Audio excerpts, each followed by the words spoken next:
Good morning. कैसे हैं आप सब? चलो एक बार फिर से अपना पी ब्लॉक का नया टॉपिक स्टार्ट करते हैं। और आज हमारे पास जो ग्रुप 16 में हम जो नया टॉपिक पढ़ने जा रहे हैं वो है एनोमलस बिहेवियर ऑफ ऑक्सीजन, अर्थात ऑक्सीजन का असामान्य व्यवहार। इंपॉर्टेंट टॉपिक है हमारे पास एनोमलस बिहेवियर ऑफ ऑक्सीजन, असामान्य व्यवहार, ऑक्सीजन का असामान्य व्यवहार। देखिए, हम प्रत्येक वर्ग को पढ़ते हैं। प्रत्येक वर्ग का जो पहला तत्व होता है वो अपने वर्ग के अन्य तत्वों के साथ से अलग व्यवहार प्रदर्शित करता है। हम आपने कक्षा 11 में बोरोन, एल्युमिनियम, हेमलिन जो आपने देखी वो पढ़ी। आपने यहाँ पर देखी ग्रुप 15 में नाइट्रोजन का एनोमलस बिहेवियर पढ़ा। अब ऑक्सीजन का है। प्रत्येक ग्रुप के पहले तत्व का असामान्य व्यवहार होता है, बहुत इंपॉर्टेंट होता है। बोर्ड से रिलेटेड क्वेश्चन है ये, मैंने डबल टिक मार दिया है। अक्सर पूछे जाते हैं, बहुत सिंपल होता है सबके लिए। जैसे मैंने नाइट्रोजन में आपको बताया वैसे ही 2-3 पॉइंट इसके भी वैसे ही होंगे सेम। थोड़ा सा आपको उस पर ध्यान रखना है कि एनोमलस बिहेवियर को हम किस तरीके से रोकें। देखिए बेटा, ऑक्सीजन का असामान्य व्यवहार यानी अपने वर्ग के अन्य तत्वों के मुकाबले से ऑक्सीजन अलग व्यवहार क्यों करता है, कुछ अलग व्यवहार प्रदर्शित करता है। उसका कारण क्या है? पहला कारण, सबसे पहला कारण है आकार का छोटा होना। आप सभी जानते हैं पहला कारण क्या है? आकार छोटा। ऑक्सीजन का अपने अन्य तत्वों के मुकाबले आकार क्या है? छोटा है। आकार कैसा है? ऑक्सीजन का छोटा है। Point is clear? लिखने का प्रोसेस हो जाएगा कि पहला पॉइंट है कि ऑक्सीजन अपने वर्ग के अन्य तत्वों के मुकाबले ऑक्सीजन का आकार छोटा है। आकार छोटा होने से देखिए आप कितनी चीजें बदल गई। आपने स्टेबिलिटी देख ली, आपने बॉन्ड एंगल देख लिया, आपने रिड्यूसिंग क्वालिटी देख ली। इतना फर्क पड़ता है किसी भी तत्व के आकार का, यानी साइज का। परमाणु का आकार छोटा, पहला पॉइंट क्यों दिखाता है बिहेवियर। पॉइंट नंबर 2, विद्युत ऋणात्मकता। देखिए, आपका ये पॉइंट भी क्लियर हो गया कि ऑक्सीजन मोर विद्युत ऋणात्मक है। विद्युत ऋणात्मकता कैसी है ऑक्सीजन की? हाई है, उच्च विद्युत ऋणात्मकता। दूसरा कारण क्या है कि ऑक्सीजन का अन्य तत्वों के मुकाबले उच्च विद्युत ऋणी है। बाकी तो है ही नहीं, बल्कि ऑक्सीजन सबसे ज्यादा है। ठीक है, दूसरा कारण विद्युत ऋणात्मकता का भी कारण समझ में आ गया। हमने वो पॉइंट एक्सप्लेन कर रखा है, उससे क्या बिहेवियर में चेंज आता है आपको क्लियर है। पॉइंट नंबर 3, डी कक्षक, रिक्त डी कक्षक, जो खाली डी कक्षकें होती हैं इस वर्ग में, रिक्त डी कक्षक अनुपस्थित।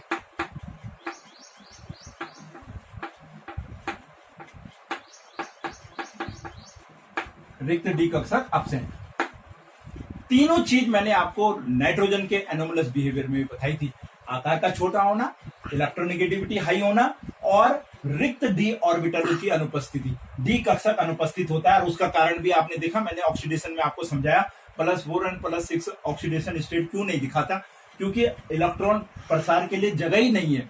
तो ये 3 पहले मुख्य कारण है इनके एनोमलस बिहेवियर के। प्रत्येक वर्ग के प्रत्येक पहले तत्व के यही मुख्य कारण है पी ब्लॉक में कि क्यों वो बाकी तत्व से बिहेव करता है। दूसरा, अगला पॉइंट देखिए, चौथा, यहां नजर मारेंगे हम।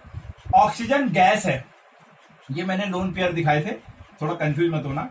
ऑक्सीजन देखिए अपने आप में गैस है, सॉरी ऊपर गैस है और बाकी सारे के सारे क्या है?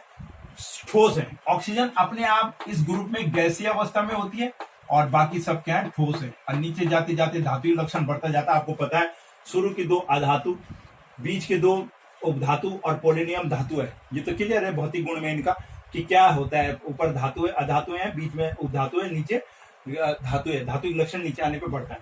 लेकिन देखिए, ऑक्सीजन अपने ग्रुप में गैस है, बाकी सब ठोस है। ऑक्सीजन क्या है? ऑक्सीजन गैस है और अन्य सब क्या है? अन्य ठोस है। ठोस है क्या? अन्य, बाकी अन्य ठोस है। Point number 4। पॉइंट नंबर 5 क्या है? ऑक्सीजन द्विपरमाणुक है। ऑक्सीजन द्विपरमाणुक है, द्विपरमाणुक होती है। यानी ऑक्सीजन आपको परमाणु के रूप में कैसे मिलेगी? O2। जबकि अन्य तत्व S तो आपको 8 के रूप में मिलता है। सेलेनियम भी किस रूप में रहता है? 8 के रूप में। S8, सेलेनियम 8 के रूप में रहता है, जबकि ऑक्सीजन O2 के रूप में होती है। यानी कोई ये 6 में भी है, 8 में भी रहते हैं।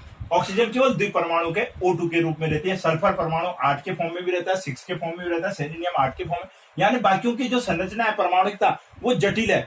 ऑक्सीजन सरल है, द्विपरमाणु ग्रुप में रहता है। किस रूप में रहता है? द्विपरमाणु ग्रुप में रहता है। तो देखिए बेटा, एनोमलस बिहेवियर के मुख्य पॉइंट आपने लिख रहे। 2 मार्क्स में आपके पास क्वेश्चन आता है। आकार छोटा होना, विद्युत ऋणात्मकता, रिक्त डी ऑर्बिटल्स जो होते हैं वो अनुपस्थित होते हैं।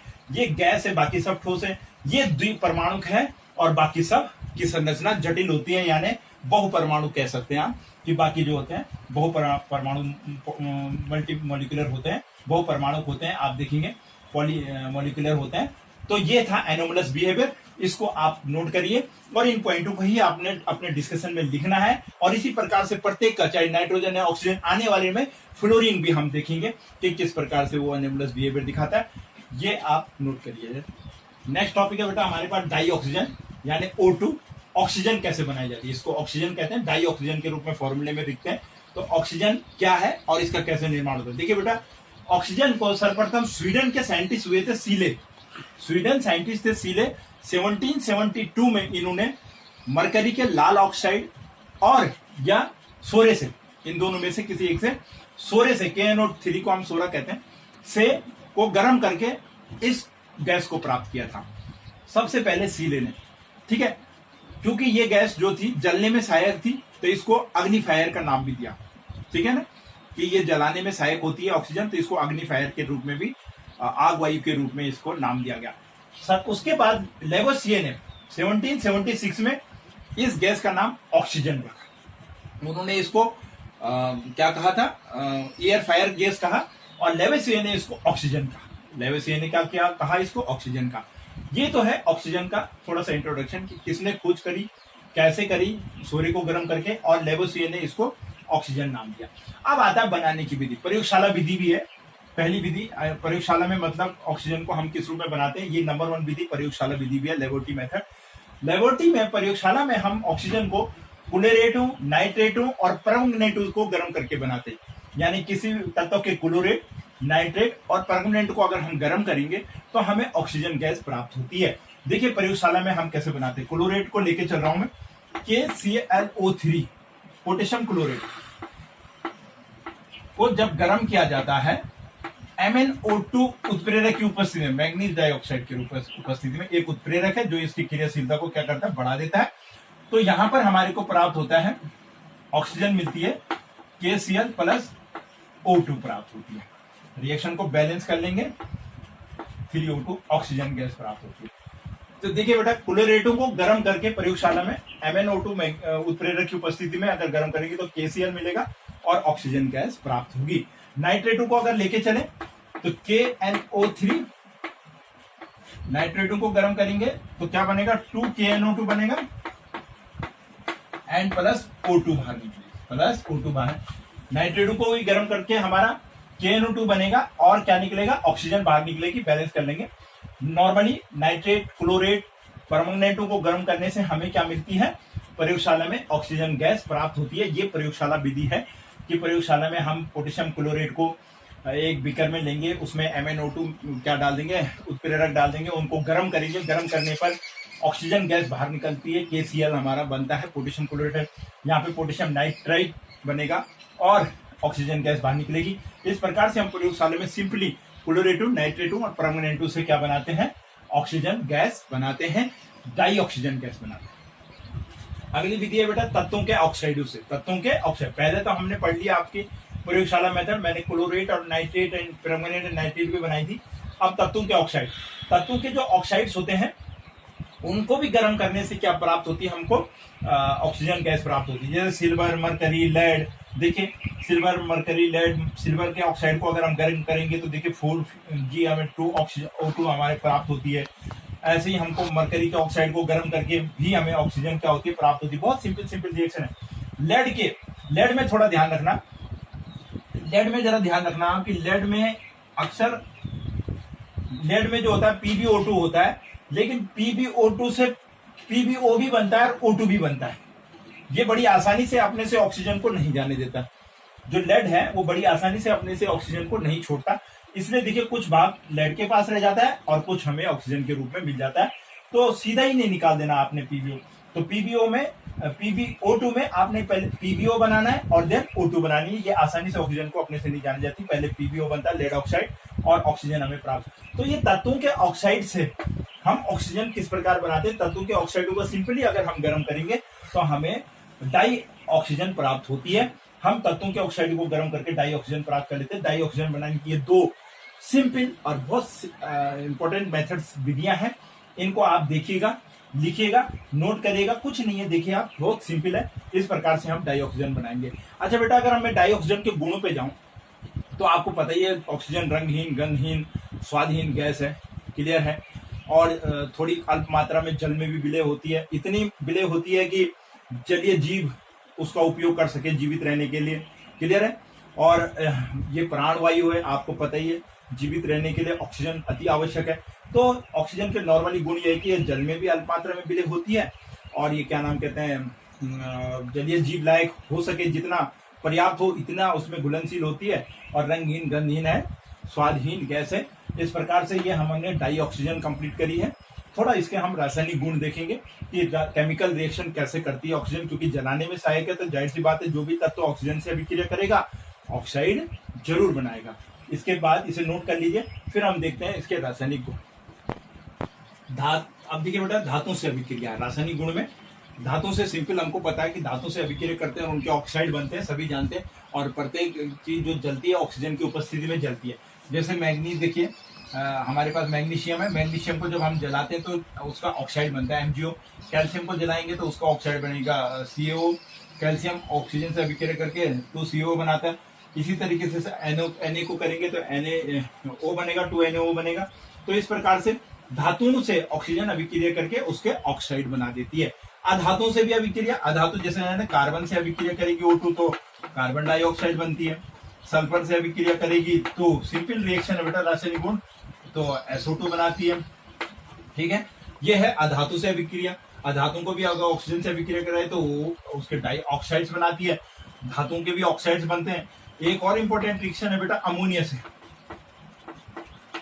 अमोनिया से अभिक्रिया करती है जब, तो क्या बनाती है ऑक्सीजन, तो देखिए 4NH3 से जब अमोनिया से ऑक्सीजन अभिक्रिया करती है 5O2 तो हमारा बनता है 4NO, नाइट्रिक ऑक्साइड हमको प्राप्त होता है, और प्लस 6H2। बहुत इंपॉर्टेंट अभिक्रिया है। अमोनिया से हमें NO प्राप्त होता है, नाइट्रिक ऑक्साइड। ये ऑक्सीजन के साथ में अभिक्रिया करके NO बनाती है और 6 अणु हमारे बाहर निकलते हैं। ये कुछ इंपॉर्टेंट रासायनिक गुण है। धातु से अधातु से अमोनिया थोड़ा इंपॉर्टेंट रिएक्शन है, अमोनिया में भी थी, मैंने आपको बताई थी, तो इसलिए ये इंपॉर्टेंट रिएक्शन है। इस प्रकार से अभिक्रिया करके अमोनिया से NO बनाती है। तो ये है इनके रासायनिक गुण। भौतिक मैंने आपको बता दिया, उपयोग कहने की आवश्यकता नहीं है। सबसे बड़ा उपयोग यह है कि ऑक्सीजन प्राणवायु है, श्वसन क्रिया में जीवधारियों के श्वसन के लिए इसका क्या किया जाता है, उपयोग किया जाता है। इससे बड़ा उपयोग और क्या हो सकता है, ऑक्साइड बनाई रही है, ठीक है ना। नाइट्रस ऑक्साइडों के निर्माण में भी इसका उपयोग किया जा रहा है। तो ये था बेटा हमारे पास ऑक्सीजन यानी डाई ऑक्सीजन का निर्माण। अच्छे से नोट करिए, हमारे पास कभी कभी प्रयोगशाला मेथड डाई ऑक्सीजन का पूछ लिया जाता है बोर्ड में कि डाई ऑक्सीजन की प्रयोगशाला विधि लिखिए। तो थोड़ा प्रयोगशाला विधियों पे इसमें हम कंसंट्रेट करते हैं कि प्रत्येक की नाइट्रोजन की हमने प्रयोगशाला। Ozone, ozone means O3 and इसको हम ऑक्सीजन का अपर रूप एलोट्रोपिक भी कहते हैं। ओजोन O3 आप पहले से भी वाकिफ में कि ओजोन क्या होती है। देखिए ये क्रियाशील होती है, क्रियाशील गैस है ओजोन। और ये आप जानते हैं कि समुद्र तल की जो ऊंचाई है उस पर ज्यादा देर तक ये नहीं रह पाती है, बल्कि वातावरण में, ये हमारे वातावरण में 20 से 25 किलोमीटर की हाइट पर ये गैस होती है। और आप जानते हैं कि वहां पर ये एक क्या करती है, कवर का काम करती है। जो यूवी किरणें, सूर्य से जो अल्ट्रावायलेट किरणें आती है, उन किरणों को पृथ्वी पे आने से ये ओजोन परत रोकती है। क्या रोकती है? ओजोन। तो ओजोन परत के बारे में आप सभी अच्छे से जानते हैं कि पराबैंगनी किरणों को धरती पे आने से रोकती है, पृथ्वी पे आने से रोकती है। इट मीन्स एक छाते के रूप में जैसे है ये पृथ्वी के ऊपर काम करती है, बहुत इंपॉर्टेंट होती है।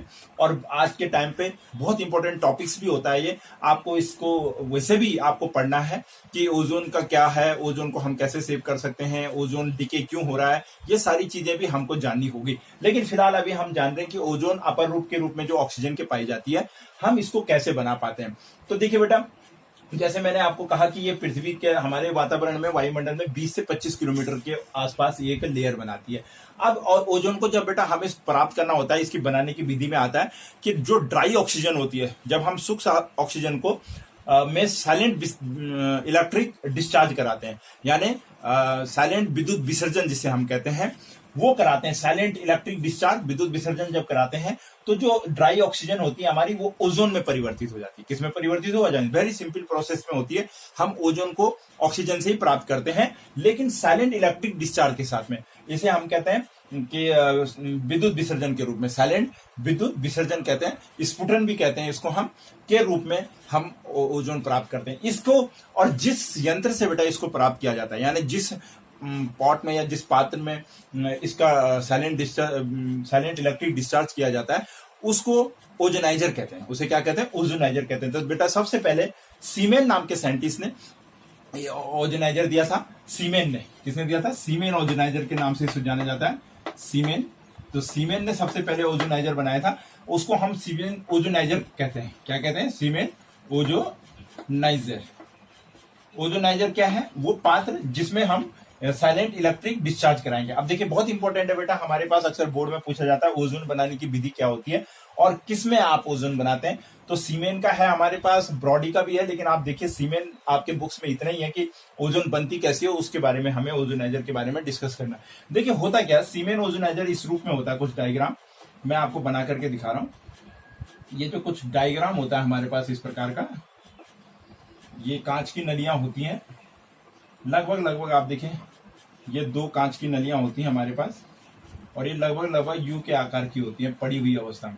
देखिए आप, ये 2 कांच की नलियां होती हैं हमारे पास, इसे ऐसे लाइक दिस।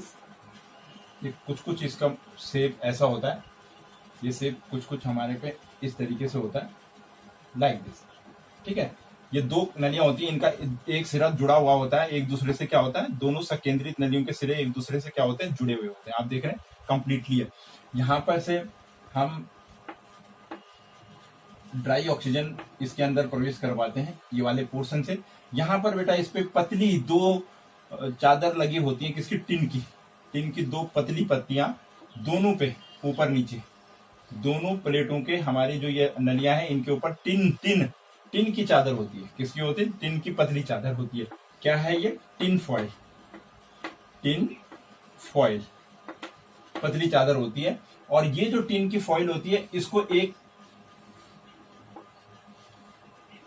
इंडक्शन से जोड़ दिया जाता है, बैटरी से जोड़ दिया जाता है। कहने का मतलब इसे चार्ज देने के लिए, करंट देने के लिए इंडक्शन कॉइल से इसको जोड़ देते हैं। यहां पर इस प्रकार से यहां से इसको विद्युत धारा प्रवाहित की जाती है, विद्युत विसर्जन, साइलेंट विद्युत विसर्जन होता है। और ये यहां से हम इसमें ड्राई ऑक्सीजन प्रोवाइड करते हैं। यहां पे हमारे पास होती है ड्राई ऑक्सीजन, ध्यान रखिए बहुत सिंपल है। और यहां पे हमको मिलती है ओजोनाइज्ड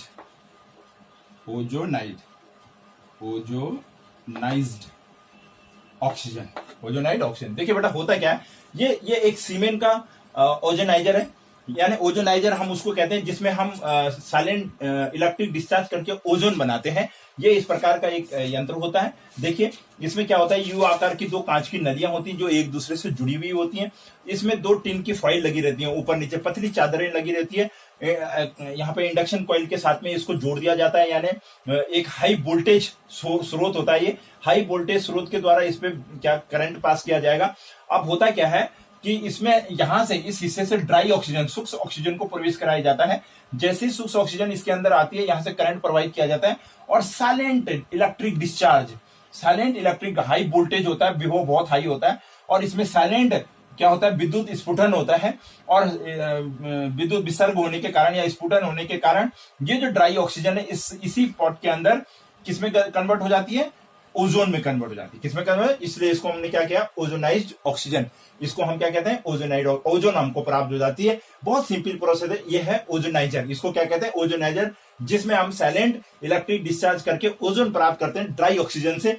इसको सीमेन ने दिया था, इसलिए इसे सीमेन ओजोनाइजर कहते हैं। और इससे जो ओजोन हमको प्राप्त होती है, लगभग 10% ओजोन हमको इससे प्राप्त होती है। इस प्रकार से बेटा हम ओजोन बनाते हैं। बहुत सिंपल है। ऑक्सीजन का साइलेंट इलेक्ट्रिक डिस्चार्ज करके हम O3 में बदल देते हैं। और ये इसका पॉट है। यहाँ पे ये कॉइल है, ये जो है टिन की पत्तियां हैं, ऊपर नीचे देखिए।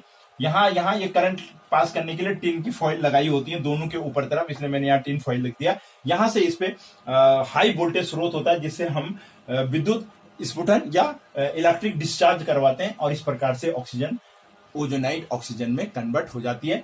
ऐसे हम ओजोन प्राप्त करते हैं। वेरी सिंपल है। इसी तरीके से आपने अपनी कॉपी में भी नोट करना है और ये डायग्राम आपने बनाना है। इसको दे लीजिए स्क्रीनशॉट और इसे नोट कर लीजिए।